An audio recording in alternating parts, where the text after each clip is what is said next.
YouTube ফেসবুকে তো সারা জীবন reels shorts এগুলো দেখে আসছেন, কিন্তু আমার মনে হয় না যে এরকম ভিডিও আপনার সামনে আর একটাও পড়ছে।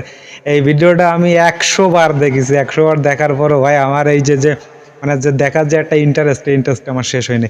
আপনি শেষ পর্যন্ত দেখেন, আপনি যদি মজা না পান, লাস্টে এত বড় টুইস্ট, এত মানে এত কিউরিওসিটি আছে মানে বলার বাইরে। আমি আমি যখন এই ভিডিওটা দেখেছি আমি তখন একা একা দেখেছি, তো ভাবলাম যে এই ভিডিওটা আমি আপনাদেরকেও একটু আমার মাধ্যমে একটু দেখাই। আমি এত পরিমাণ মজা পাইছি ভাই, লাস্টে এত পরিমাণ মজাই দেখেন কি অবস্থা, মানে বলার বাইরে। ভিডিওটা যদি ভালো লাগে লাইক করে দেবেন।